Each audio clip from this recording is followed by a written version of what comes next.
Дали ја знаете радосната вест? Вака, во ова време во кое што живееме се е неизвестно. Мислам дека на секој еден од нас тоа ни е јасно. Меѓутоа, оно што е известно е дека во Божјата промисла не е ништо случајно. Бог има совршен план за спасение на човештвото. Амин. Затоа, браќа и сестри, ви охрабрувам никогаш да не ја заборавите радосната вест која што го облажува секое срце, дава надеж, дава вера, дава спасение по милост на Бога. Таа радосна вест е дека, која? Дека Господ Таткото Небесен го даде својот единствен Син Исус Христос, за секој што ќе поверува во Него да не погине, туку да прими живот вечен. Амин. Таа е основата на која што се базира нашата вера. И ние по милост на Бога поверувавме во Исус Христос и станавме Божји деца, спасени, кој што се надеваме на спасението и на вечниот живот кој Исус ни го обезбедува. Но, треба да знаете неколку факти како христијани, за да бидете непоколебливи и за да не ви влијаат различни учења, различни струјења, различни психози, неурози, различни кампањи светски. Всушност, вие избирате вашето уво на кого ќе му биде наклонет, односно кого ќе го слушате. Дали вести ќе слушате по цел ден? Или ќе слушате оно што Бог го зборува? Тоа е личен избор на секој еден од нас. Но е важно да сватите дека ние, нашиот живот кој што го почнавме со Бога, не е живот со гледање преку физичките очи, туку со верата. Односно, не се раководиме по оно што го регистрираат нашите физички сетила, туку се раководиме по Божјото Слово, по оно што Бог го вели, односно со вера во Него. Умот ти вели ова не е како што треба. Пријателите ти викаат не си како што треба. Очите ти викаат разумот. Меѓутоа кого ќе слушаш? Разумот, симптомите, пријателите и она што светот ли го вели или она што Бог го вели? Молам, размислете дали е така, затоа што ако е така, тогаш на пиедесталот на вашиот живот, на престолот на вашиот живот ќе биде Господ Исус Христос. И нема да ви е мисла кој што ќе каже за вас, односно за тоа што верувате на Бога. Ако вие припаѓате на Христос, тогаш ќе треба да сте свесни дека вашата вера треба да ја објавувате. Не да биде тајновита вера, затоа што ова не е секта, затоа што ова не е нешто нововерско, затоа што ова не е нешто тајно. Верата во Христос се изнесува јавно. Исус кажа, кој верува во мене.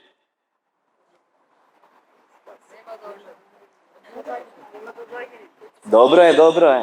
Добро е што ви говори Духот. Меѓутоа, Исус кажува, кој верува во мене нема да се срами. Кој ќе се посрами од мене и јас ќе се посрамам од него пред Отецот и ангелите. Затоа, ако има таква некоја бариера во вас, тргнете го тоа од себе си. Тргнете го. Манифестирате верата во Бога, промовирајте го Исус. Не за да заслужите нешто. Се добива по милост на Бога. Но кога можете да рекламирате професија, да се сликате со селфи себе си семејството, кога можете се нешто друго да ви е приоритетно и да го пласирате во светот, сега е моментот кога на светот му треба радосната вест за тоа како човештвото може да се спаси преку Исус Христос. Затоа тргнете ги сите тие циркузијади од себе си, сите тие маски кои што ги ставате. Тргнете ги од себе си, нека видат луѓето дека вие тие кои што сте повикани да бидете сол и светлина. Вие сте тие кои што Исус ве избра и преку вас Господ да зборува, да се помират луѓето со Бога. Амин. Одете му слава на Бога и кажи: Господе, еве ме, тука сум, Господе, употреби ме за Тебе и за Твоите цели. Ти оддавам сета слава, Исусе. И ако зборувам, ќе зборувам од Тебе, за Тебе и за Твоја слава. Халелуја.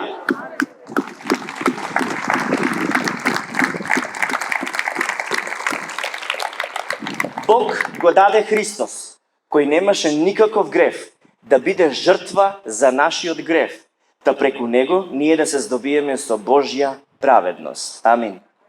Што бидна Исус за нас? Очекувам интерактивна ситуација. Молам? Не прашав што ние станавме преку него. Што стана Исус за нас? Што стана Исус за нас? Во еден глас да чујам.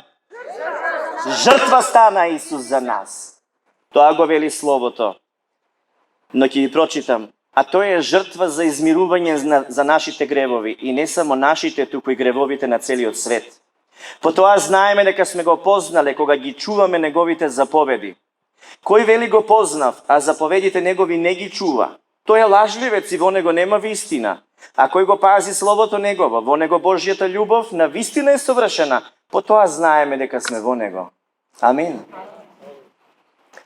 Исус е Словото Божјо. Амин. А за тоа Слово знаете ли што се случи? Како тоа Слово дојде? Сакате ли да ви раскажам? Ако не сте гладни, слободно заминете. Ако сте гладни за духовна храна, ако сакате, тоа ще слушате. Вели вака во Исаија 55 глава 10-11 стих.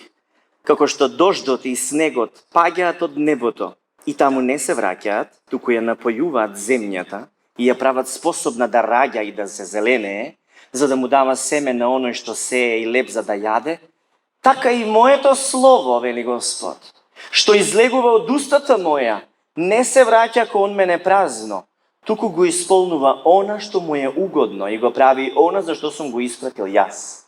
Амин. Значи, Господ го испрати Словото. Во почетокот беше Словото. И Словото беше во Бога. И Словото беше Бог. Тоа во почетокот беше во Бога. Се стана преку Него. И без Него ништо не стана од она што постана. Во Него беше животот, и животот им беше светлина на луѓето. Во светот беше и светот преку Него постана, но светот не го позна. Дојде кај своите, но своите не го примија. А на сите што го примија, на сите што веруваа во Неговото име, им даде моќ да станат чеда Божји, кој не по крв, ниту по желба на телото, ни од похот машка, туку од Бога се родија. И Словото стана тело и се всели меѓу нас полно со благодат и вистина. И ние видовме Неговата слава, слава како на единороден од Отецот. Амин. Какво е Словото? Живо е, така е. Какво е? Полно со што е? Полно е со благодат и вистина. Што е благодат? Милост Божја, која што не ја заслужуваме. А Бог ни ја дава. Таа милост ни е подарена преку Исус Христос. Преку Него имаме помирување со Бога Отецот. И заради Исусовата жртва, ние, Господ, не прави праведни преку праведноста на Исус и не посилува, не направи Божји деца. Кој ќе каже амин? Амин.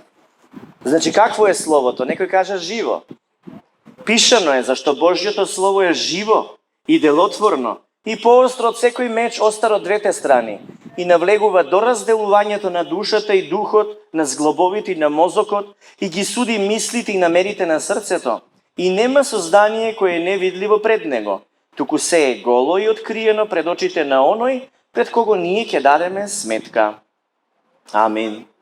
Значи, кога ние го читаме Словото, и Словото нас не чита, кога ние општиме со Бога, тоа се случува кога го читаме Божјото Слово, Светото Писмо.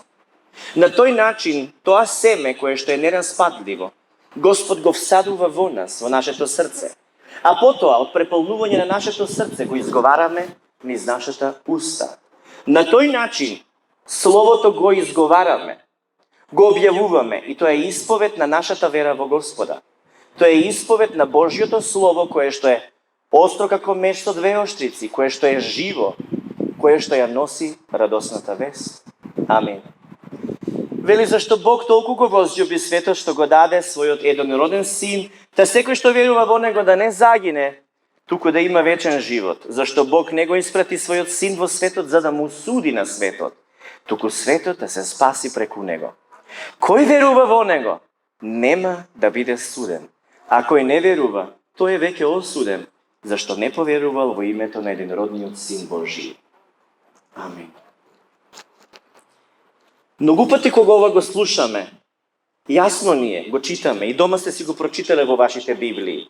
Но едно е да читаш, а друго е да пребиваш, да медитираш на Словото Божие. Друго е да го вкусуваш, да ја чувствуваш таа вистина во себе, да ја примаш, бидејќи таа вистина те ослободува од секоја заблуда, од секоја погрешна мисла, од секоја погрешно убедување, од секоја наметната перцепција која што досега те била наметната те од луѓе, те од воспитување, те од култура. Ние, како Божји деца, сме должни да бидеме рефлексија на Христос и да живееме размислувајќи на Божји начин со Божји менталитет, а не со менталитетот на светот околу нас. Ние како црква, како органи во Христовото тело, секој еден од вас, ние сите имаме должност да ја шириме радосната вест и на секој човек да му објавуваме за Христос.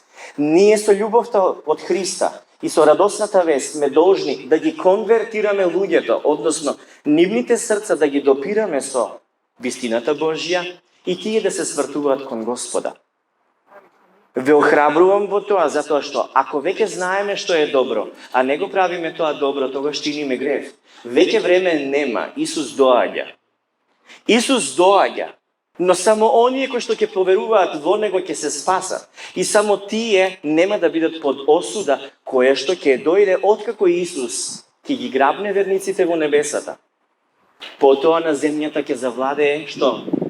Прогонства, неволји, ќе се излее Божјиот суд. Ако ви стало за вашите близки, пријатели, деца, членови на семејство, тогаш говорете им за Христос да се свртат кон Бога. Тој е единствен начин да се спасат. Ако пак не можете, тогаш повикајте браќа или сестри од црквата, тие нека посведочат за Христос. Многу е важно. Најважно е, ние сме во минути пред доаѓањето на Христос.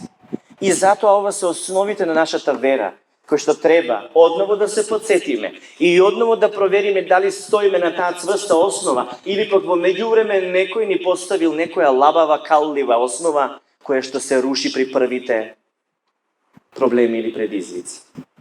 Затоа зборуваме за сите овие стихови кои што вас ви се јасни, но треба да ви се уште подлабоко јасни. Тие стихови, таа Библија ве привлекува кон Христос, но не за да станете религиозни, туку за да изградите уште подлабок личен однос со Бога.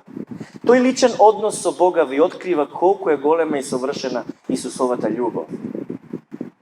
Тоа слово ви открива кој е всушност Исус, кој иако беше во Божји лик, не сметаше дека треба да го искористи тоа што е еднаков со Бога, но сам себе се понизи, земајќи лик на слуга, се изедначи со луѓето и по изглед се покажа како човек. Сам себе се понизи, послушен се до самата смрт, смрт на крст. Па затоа и Бог го превозвиши и му даде име што е над секое име, та во името на Исус да се поклони секое колено на се што е небесно, земно и подземно, и секој јазик да исповеда дека Исус Христос е Господ за слава на Бог Отецот. Амин. Што ова значи? Ова значи кога го видовме Исус како се понизи, кога видовме што направи, како ја исполни волјата на Отецот и себе си се предаде за нас. Тој истиот не научи да не ја бараме својата правда. Ако не удрат по едниот образ, да го завртиме другиот образ. Тој истиот ни покажа дека со љубов вистински го познаваме и можеме да му служиме. Тој кој што е Господ и Спасител се понизи на сите своји ученици, им ги изми нозете и рече: оно што сака да е прв меѓу вас треба да е последен. Последните ќе бидат први. Затоа, ако се наоѓате во некоја ситуација онеправдена или во ситуација каде што не чувствувате почести, почит, љубов и признание, радувајте се ако сте во таа позиција заради Христос. Бидете пример и понизете се. Покажете му на светот дека вие не сте егоцентрични, туку богоцентрични. Го можеме ли тоа? Само со Господа. Затоа сите вие кои што првпат сте овде, бидејќи има некој кој што првпат е овде, а има и некои кои што сте христијани, веќе спасени, внимавајте, не се враќате во гревот и во грешните навики. Светото писмо вели, затоа покајте се. Покајте се. Покаяние значи да се предомислиш од начинот на кој што си мислел и се действувал предходно, на начин на кој што си верувал, да се покаеш, да се тргнеш за 180 степени од таа точка. Да се покаеш и да се свртиш кон Бога. Зошто? За да ви бидат избришани гревовите. Тогаш присуството на Господ во вашите животи ќе ви донесе освежување и Бог ќе ви го испрати Месијата Исус, којот порано ви беше предскажан. Тој е веќе испратен, веќе дојде и ја изврши волјата на Отецот, но тој ќе дојде во вашиот живот и на престолот на вашиот живот. И тогаш ќе дојдат во вашите животи што? Времења на освежување. Ако сакате свежина, поголема од онаа со лепезата, тогаш што ви е потребно? Потребен е Исус. Тој е тој кој што е нашиот пастир. Тој е тој кој што не води по зелени пасишта. Тој е тој кој што ни дава починка и не повикува и преку него влегуваме во Господовата починка. Амин. Сега веќе сте спремни да слушнете. Вели вака. Матеј 25 глава од 31 до 46 стих. А кога ќе дојде Синот човечки во својата слава и сите свети ангели со него, тогаш ќе седне на престолот на славата своја и ќе се соберат пред него сите народи, па ќе ги оддели едни од други како што ги одделува овците од козите, и ќе ги постави овците од својата десна страна, а козите од левата. Тогаш царот ќе им каже на оние што му се од десната страна: дојдете благословени од мојот Отец и наследете го царството подготвено за вас од почетокот на светот, зашто гладен бев и ми дадовте да јадам, жеден бев и ме напоивте, странец бев и ме примивте, необлечен бев и ме облековте, болен бев и ме посетивте, во затвор бев и дојдовте кај мене. Тогаш праведниците ќе му одговорат и речат: Господи, кога те видовме гладен и те нахранивме, или жеден и те напоивме? Кога те видовме странец и те прибравме, или необлечен и те облековме? Кога те видовме болен или во затвор и те посетивме? А царот ќе им одговори и ќе рече: вистина ви велам, доколку сте го направиле тоа за еден од овие мои најмали браќа, за мене сте го направиле. Тогаш ќе им каже и на оние што се од левата страна: бегајте од мене проклети во вечен оган, приготвен за ѓаволот и за неговите ангели.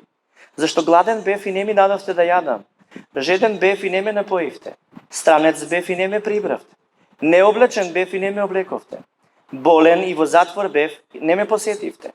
Тогаш и тие ќе му одговорат и речат: Господи, кога те видовме гладен или жеден или странец или необлечен или болен или во затвор не ти послуживме? Тогаш ќе им одговори и рече: доколку не сте го направиле тоа за еден од овие најмали браќа, ни за мене не сте го направиле. И тие ќе отидат во вечна манка, а праведниците во живот вечен. Сето ова ни покажува една слика. И два табора. Едниот е овци, а другиот се кози. Денеска зборуваме дека ние сме овчичките на надпастирот. Амен. Но да бидеш овчичка на надпастирот, што значи тоа? Кроткост, понизност, љубов, да се биде на услуга на другите. И јас верувам дека Господ веќе го прави тоа низ вас. Но зошто го читам ова? Затоа што љубовта е клучна. Ако нашата вера во Господа нема љубов, тогаш ништо не ползува, нели? Веруваш, меѓутоа таа вера во Господа дава плод кога љубовта е основата. Кога ја имате таа љубов од Христос, кога сте ја примиле и ја давате. Во Матеј 7 глава 21 до 23 стих вели: не секој што ми вели Господи, Господи, ќе влезе во Царството Небесно, туку оној што ја исполнува волјата на мојот Отец Небесен. Мнозина ќе ми речат во оној ден: Господи, Господи, нели во Твое име пророкувавме? И зар во Твое име демони не изгонувавме? И нели во Твое име многу чуда правевме? И тогаш јас ќе им кажам: никогаш не сум ве познавал. Бегајте од мене, вие што правите незаконски дела. И ова кога го читаме, отвора една размисла. И на малку подлабоко размислување. Затоа што овдека веќе гледаме луѓе кои што го користат името на Исус. И во името на Исус гонат демони и прават чуда. Но ќе дојде ден што може би и такви, од таквите, да не влезат во Божјото присуство, во Царството Небесно. Зошто? Зошто Исус не познава? Прашањето е дали не познава. Го познаваме, не познава. Овдека вели не ме познава. Спремни ли сте да слушнете повеќе? Вистина, вистина ви велам.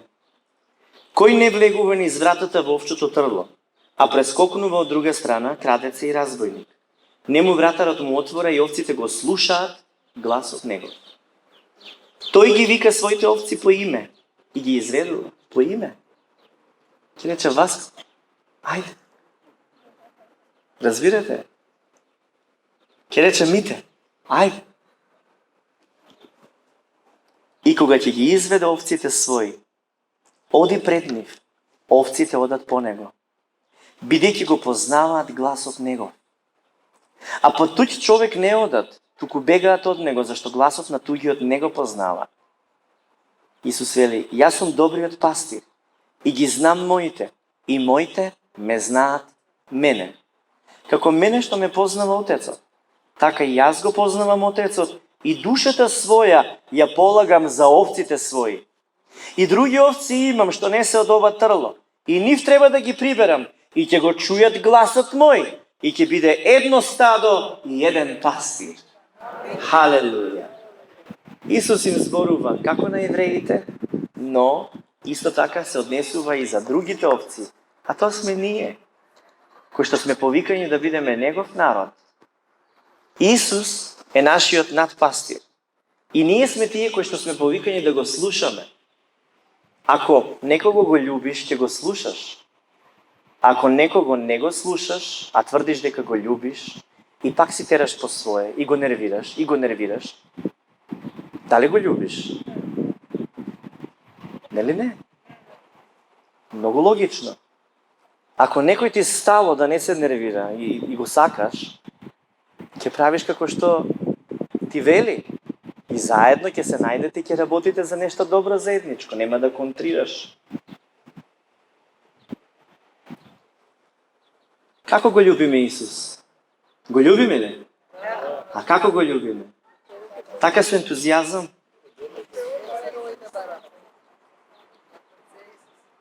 На кој начин го љубиме Исус? Да, од срцето, но на кој начин го љубиме? Кој кажа? Извршувајќи ги заповедите. Точно така. Кој ги има заповедите мои, вели Исус, и ги пази, тој е оној што ме љуби. А кој ме љуби мене, возљубен ќе биде од мојот Отец. И јас ќе го возљубам и ќе му се јавам сам. Потоа вели, ако некој ме љуби, ќе го пази словото мое, и мојот Отец ќе го возљуби, и ќе дојдеме кај него, и живеалиште во него ќе направиме. Кој не ме љуби, не го запазува словото мое, а словото што го слушате не е мое, туку на мојот Отец кој ме испрати. Јован 14 глава. Значи има многу христијани кои што велат дека го љубат Исус. Знаете ли деновиве колку луѓе кажуваат дека го љубат Исус и по телефон, кога им звониме и родниниве ги информираме, ајде да се покаете, ајде ако сакате крштевање, ајде сега е можноста. Ама ја верувам во Исус, го сакам Господ. И се толку е непријатно да ги соочиш со фактот дека стварно не го сакаат Исус. Зошто не го сакаат? Затоа што наместо да ги исполнуваат заповедите на Исус, тие гледаат хороскоп. Редовни се на кладилница. Игри на среќа. Навечер гледаат срамни филмови. Пушат, озборуваат, лажат. Живеат светски, телесно. Е сега ги судиме ли? Не, ама Словото покажува.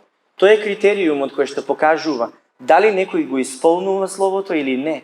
Ако е тешко и не можеш да се одречеш или да ги надминеш тие слабости, имаме утешител, имаме помошник. Тој е Светиот Дух. Светиот Дух е тој кој што ја носи Божјата љубов во нашите срца. Тој е тој кој што ни помага во нашите слабости. И со помош на Светиот Дух ги умртвуваме телесните желби и навиките да вршиме грешки. Разбирате ли? Затоа христијаните кои што го немаат Светиот Дух, покрај тоа што мислат дека веруваат во Светиот Дух, се враќаат назад во светот. Со устата велат дека веруваат, ама со срцето не се во верата. За да си во верата во Христос, потребно е да пребиваш во Словото и да го извршуваш Словото Божјо, односно да ја исполнуваш волјата на Отецот Небесен. Амин. Ети возовите вика. Прво Петрово, 5 глава, 4 стих, и кога ќе се појави над пастирот, ќе примите круна на слава, што не вене. Халелуја. Колку е тоа убаво. Евреите 13 глава 20 стих вели: Бог е извор на мирот и тој го воскресна од мртвите нашиот Господ Исус Христос. Исус е сега најголемиот пастир, со чијешто крв се склучи вечниот завет во полза на неговото стадо. Амин. Значи, со што се склучи вечниот завет во полза на неговото стадо? Со неговата крв. И тоа е она кое што всушност вечерова сакав да ви го споделам. Како христијани, вие треба да знаете. Вие треба да знаете што значи тоа да се пролее крвта Исусова за секој еден од нас. Зошто ви го кажувам тоа? Затоа што во Откровение 12 глава, 11 стих вели: Тие го победија со крвта на јагнето и со словото на своето сведоштво и не се грижеа за животот свој дури до самата смрт.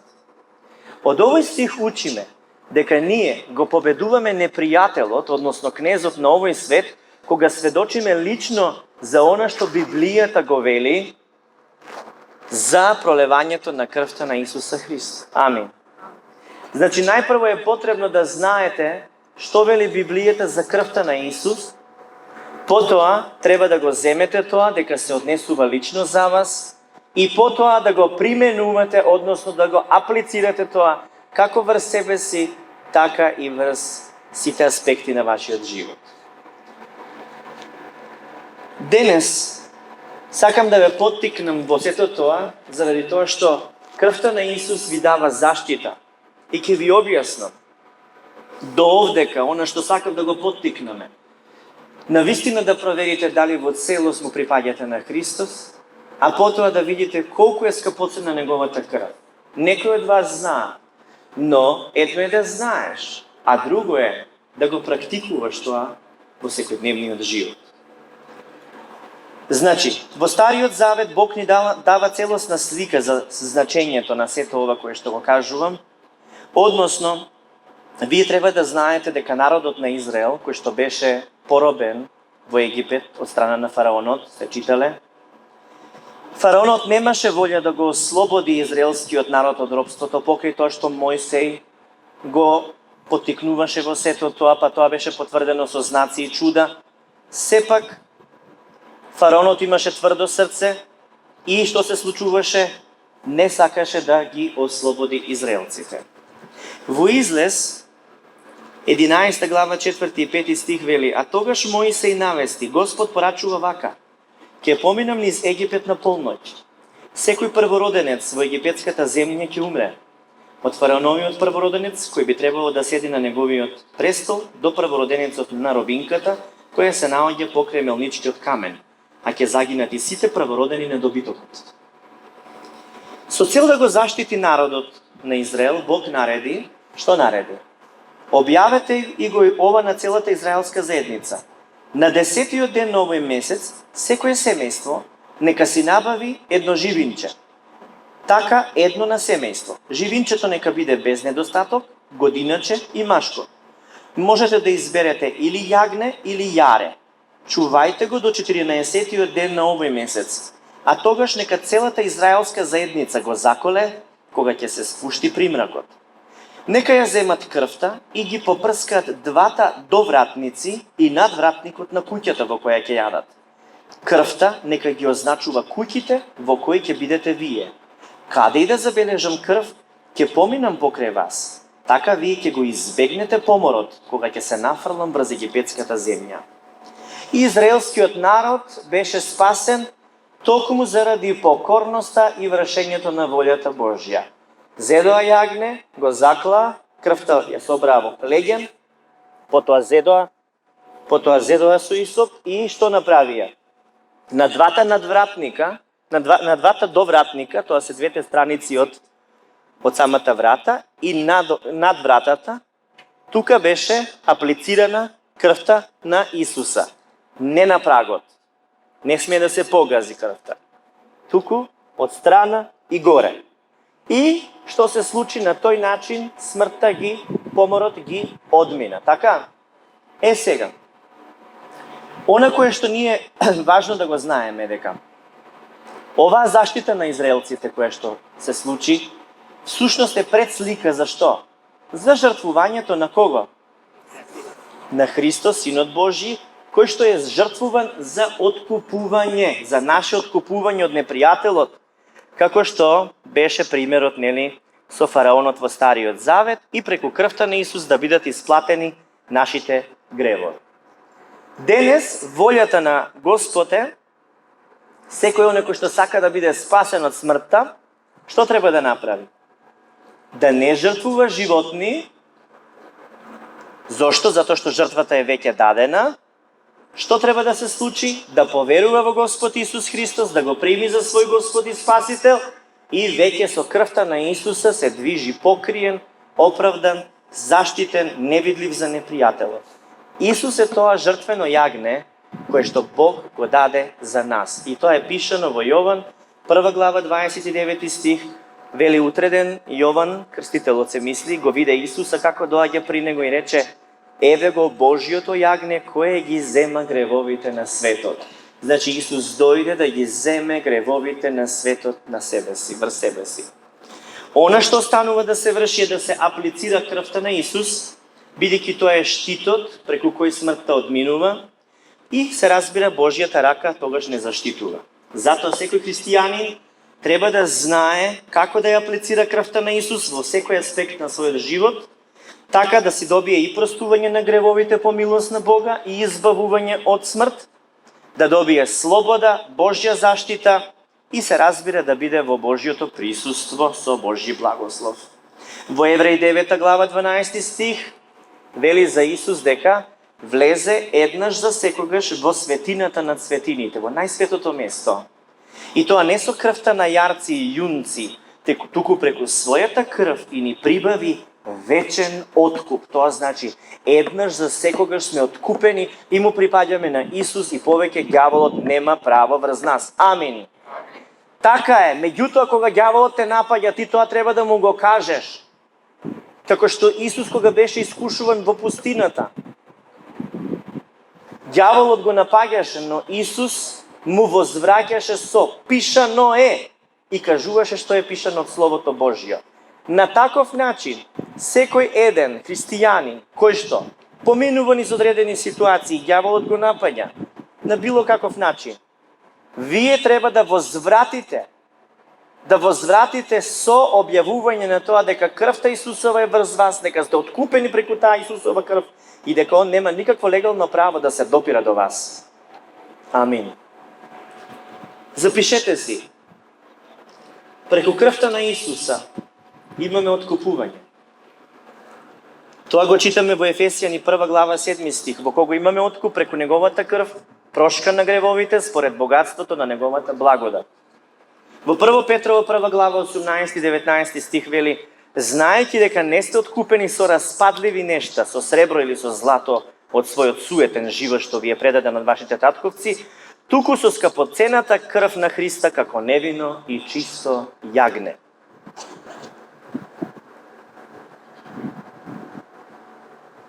Кога христијаните знаат дека преку крвта на Христос сме откупени, сме ослободени од злото, тогаш увереноста во тоа, во крвта Исусова, тоа е штит на верата преку кој ѓаволот не може да проби. Ајде да кажеме сите заедно. Јас сум откупен од рацете на ѓаволот преку крвта на Господ Исус Христос, која се пролеа за мене. Верувате ли во тоа? Ова повторување во не е рецитал или магична формула или техника за нешто или сугестија. Ова е факт кој што треба да заживее во вас, во вашите срца. Кажи уште еднаш. Јас сум ослободен, откупен од канџите на ѓаволот преку пролеаната крв на Господ Исус Христос. Амин. Запишете. Преку крвта на Господ Исус Христос имаме простување на гревовите. Тоа го прочитавме во Ефесијани 1:7, вели во кого имаме откуп преку неговата крв, потоа вели прошка на гревовите според богатството на неговата благодат. Во Матеј 26 глава вели зашто ова е мојата крв на новиот завет, која се пролева за мнозина, за простување на гревовите. Значи Исус ја пролева својата крв за простување на гревовите. Значи зошто ја пролеа Исус крвта? За нашите гревови да се простени. Ајде заедно да кажеме. Преку крвта на Господ Исус Христос простени ми се сите гревови. Имаш ли таква увереност? Можеш да кажеш уште еднаш поуверено. Преку крвта на Господ Исус Христос простени ми се сите гревови. Сите гревови. Сите гревови. Запишете точка 3. Преку крвта на Исуса Христа имаме очистување. Во 1 Јованово, 1 глава 7 стих вели, ако пак одиме во светлина, како што е тој самиот во светлина, имаме заедница еден со друг и крвта на неговиот син Исуса Христа не очистува од секој грев. Не очистува од секој грев. Ајде да кажеме заедно. Преку крвта на Господ Исус Христос јас сум очистен од секаков грев се додека одам во светлината. Се додека одам во светлината. Крвта на Господ Исус Христос ме очистува од секој грев. Наредна точка оправдување. Преку крвта на Исуса Христа имаме оправдување. Амин. Во 2 Коринтијани 5:21 вели Бог го даде Христос кој немаше никаков грев да биде жртва за нашиот грев, да преку него ние да се здобиеме со Божја праведност. А потоа вели во Римјани 5 глава 9 стих сега како сме оправдани во неговата крв, многу повеќе ќе се спасиме од гневот Божји преку него. Значи сме оправдани во неговата крв. И затоа можеме да кажеме преку крвта на Господ Исус Христос јас сум оправдан, направен праведен, како никогаш да не сум сгрешил. Кажи го со увереност. Преку крвта на Господ Исус Христос јас сум оправдан, направен праведен, како никогаш да не сум сгрешил. Наредно запишете, преку крвта на Исус имаме осветување. Тоа го пишува во 13 глава од Евреите 12 стих. Затоа Исус, за да го освети народот преку својата крв, пострада надвор од градската порта. Потоа во 12 глава 10 вели имено тие не казнуваа за малку денови како што им беше угодно, а тој за наша полза за да станеме учесници на неговата светост. Значи преку крвта на Исуса Христа ние што сме осветени преку неговата крв и затоа он пострада надвор од градската порта, а преку неговата крв штом сме осветени, значи веќе сме повикани да сме учесници во Божјата, во неговата светост. Затоа да кажеме, преку крвта на Господ Исус Христос, јас сум осветен, направен свет, одделен за Бог. Уште еднаш. Преку крвта на Господ Исус Христос, јас сум осветен, направен свет, одделен за Бога. Амин. Наредно, запишете се физички тела. Во Римјаните 6 глава 13 стих вели не дозволувајте ни еден дел од вашето тело да стане орудие на неправедноста и да биде во служба на гревот. Предајте му се на Бог, затоа што животот што сега го имате ви е подарок од него. Секој дел од вашето тело нека стане орудие на праведноста и нека биде во служба на Бог. Тоа е повикот. Потоа вели во 1 Коринтијани 6 глава, тука има повеќе стихови, вели, зар не знаете дека телата ваши се делови од Христос? Ќе ги земам ли деловите од Христос и да ги направам делови на блудница? Тоа никако. Потоа вели, или не знаете дека вашето тело е храм на Светиот Дух, кој живее во вас и ни е даден од Бога и дека не припаѓате само на себе, зашто скапо сте платени. Затоа прославете го Бога во своите тела и во своите души кои се Божји. И затоа можеме да кажеме: моето тело е храм на Светиот Дух, искупено, очистено, осветено преку пролеаната крв на Господ Исус Христос. Соодветно, ѓаволот нема власт над мене, ниту место во мене. Амин. Во Евреи 12 глава, 22 до 24 стих вели: туку вие пристапивте до Сионската гора и до градот на живиот Бог, небесниот Ерусалим, до 10.000 ангели, до свечениот соборот и заедницата на правородените кои се запишани на небесата, и до Бога, судијата на сите, и до духовите на усовршените праведници, до Исуса, посредникот на Новиот Завет, и до крвта за попраскување која зборува подобро од Авеловата. Ова ни кажува дека крвта на Исус што се пролеа за нас, кога се повикуваме на неа, таа се застапува за нас во Божјото присуство и ни обезбедува место меѓу праведниците. И затоа можеме да кажеме: ти благодарам, Господе Исусе Христе, што е пролеа Твојата света крв за мене, која зборува во Божјото присуство, во моја полза, во овој момент. Фала Ти, Исусе. Амин. Ова се основни работи кои што сакав да ги споделам со вас. Меѓутоа, секој еден од вас треба сам да одлучи дали ќе оди по широкиот пат или по тесниот пат кој што е Исус. Нема друг пат. Исус е патот, вистината и животот. И никој не доаѓа при Отецот освен преку Него. Дали сите верувате во Господ Исус Христос? Да? Ако верувате, тогаш верата во Господ ќе ве поттикне да имате однесувања кои што ја манифестираат верата. Не може некој да тврди дека верува во Христос, а потоа се враќа во криминал. Тоа е лицемерно. Па ќе кажам, ако сте слаби во одреден аспект на вашиот карактер, во вашите навики, Светиот Дух е тој кој што е помошникот и кој што ќе ви овозможи да вие му служите на Бога, да се усовршувате, бидејќи никој не е совршен, Бог е совршен. Но Светиот Дух не осветува и не движи во усовршување. Тој го преобразува нашиот карактер да биде Христо подобен. Затоа е важно да дефинирате во вашето срце дали вашата волја конкретно е цврста и вашето да е да, вашето не е не.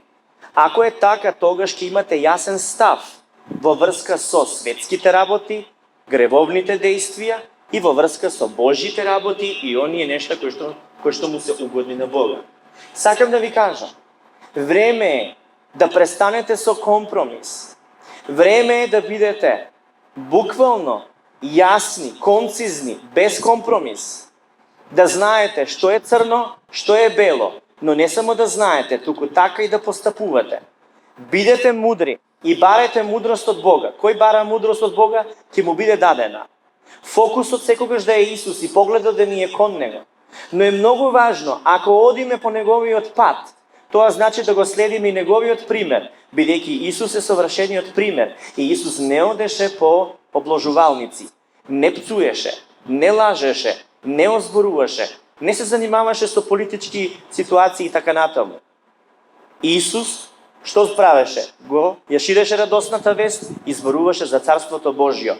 И тоа што го вршеше беше помазан со Светиот Дух, го извршуваше со власт, сила и авторитет и Бог вршеше чудо преку него.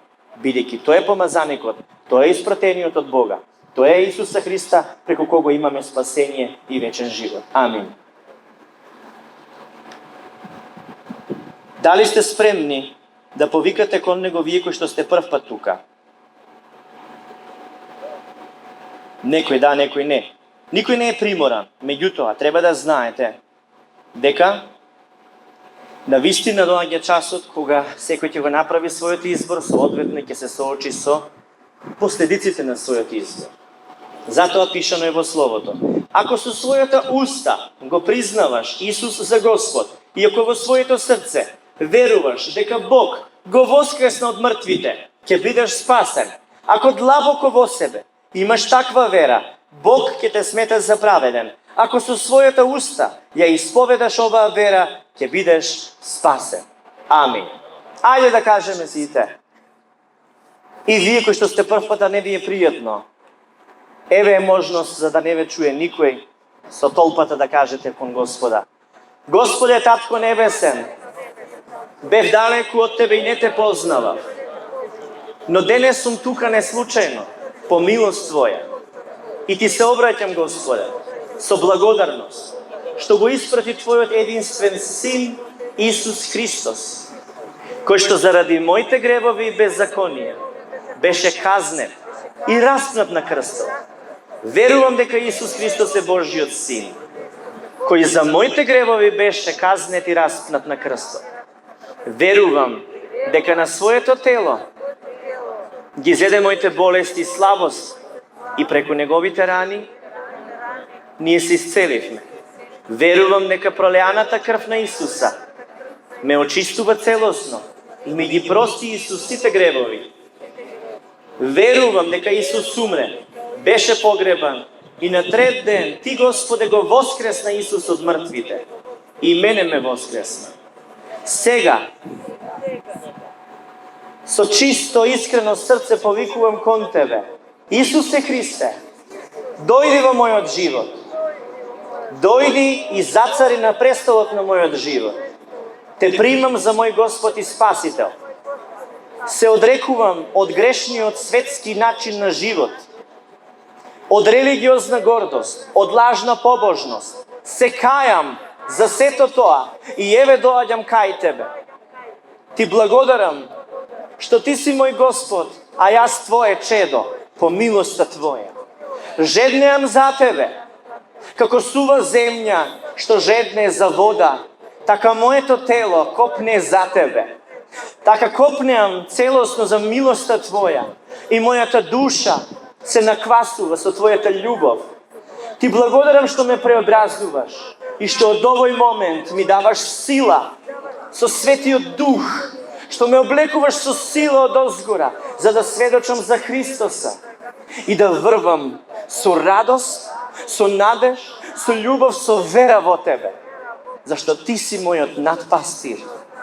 Ти си тој, врховен, единствен, цар на царевите и господар на господарите, а јас сум Твојата овчичка. Ти води ме, Господе. Ти благодарам што го имам жигот, дека Тебе Ти припаѓам. И не сум веќе изгубена овца. И волкот нема право да ме грабне, ниту лавот да ме раскине.